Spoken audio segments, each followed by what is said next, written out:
My name is John Snider. I'm a crop physiologist here at the University of Georgia. You will have heard or will hear from another crop physiologist, but I work specifically with cotton. All right, that is the primary crop that I work with. And so I'd like to tell you a little bit about what I do, but again, before I do that, I want to thank the Georgia Cotton Commission for all of their support of my research. They have generously funded my program since I got here in 2012, and so it's allowed me to look at a lot of different topics, and there's no way that I could cover every single topic that I've covered, even within this year. I can't cover it in a 5-minute slot, you know. But what I can do is tell you a little bit about what I do. So for example, as a physiologist, what I want to know about is how the crop responds. I'm not necessarily, you know, for example, saying, well, this variety, you need to put this much nitrogen on. What I want to know is what is it about the crop? Is there something in particular about that crop that I can use as a way to predict its response to a given input, okay? And so I want to know how the crop works, whether that's in response to water, whether it's a response to environment like sunlight, whether we're talking about temperature, whatever the situation, my job is to know how the crop responds to those particular parameters.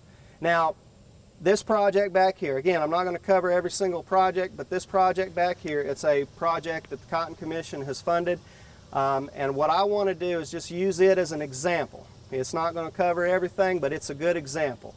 So we know that the crop responds to nitrogen. We know plenty of things about that. We've got recommendations for particular yield goals in Georgia, but what I want to talk about is, okay, can we use crop traits to predict yield response? So when I said, okay, we know how the crop responds to nitrogen, what are we talking about? All right, so I'm gonna go ahead and give you just a quick look here. So this plant, you can see that this plant right here, right, it's a pretty good sized plant. It's got about 15 bolls on it, something like that. All right, so if you were a producer, is this the plant that you want, or is this the plant that you want? All right, this plant's got about 6 bolls on it. All right, which one of these two is going to yield more? I think it's pretty obvious which one of these two is going to yield more. We know how the crop responds to nitrogen stress. We see a lot of chlorotic leaves. We can see that they're dying. We can see that this plant is not very big. That's probably the most obvious thing. It's just not very big. This plant sets about half the bolls, half the fruiting sites that it produces. That plant set about half the fruiting sites that it produced. The difference is this one's a lot smaller and it's got a lot fewer fruiting sites, okay? So obviously this is not the one necessarily that we want. We want that bigger plant over there, right? We know, like I say, very, very well how the crop responds to nitrogen. But what we want to know is, can we pick out certain traits that allow us to make better management decisions? So let me give you the quick rundown of this project back behind me. There are 6 different varieties in this project. There's 6 different nitrogen rates, okay? The important thing about it is those varieties have different seed sizes and different protein contents, okay? That seed is the main sink for nitrogen in a cotton plant. About 40% of all the nitrogen. You look at all those leaves and stems and all that stuff out there, most of the nitrogen's going into the seed, okay? So if I have a variety that's large seeded and has a higher nitrogen content, in theory, it should need more nitrogen to get the same yield that a smaller seeded variety would need, okay?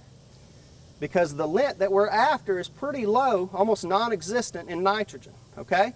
So, can we use the planting seed characteristics to predict response to nitrogen for a specific yield goal? That's what I want to know. But beyond that, how this crop responds to nitrogen is also important. So in addition to the seed characteristics, these plants have different growth characteristics. They'll mature at different times, all right? Some plants will set all of their bolls in a really narrow range of nodes on the plant, meaning that their demand for nutrients peaks in a very narrow window, and it's that high demand in a short period of time. Others will have a broader distribution of bolls on the plant, and they mature later, all right? So those characteristics can influence the the demand for nitrogen and the time at which it's in the greatest demand as well, okay? So, all that said, what we want to know is, can we take seed characteristics or growth characteristics or some combination of the two and predict how that crop will respond to nitrogen? And if so, that allows us to make these generalizations without having to run this exact same experiment every time a new batch of varieties comes out, okay?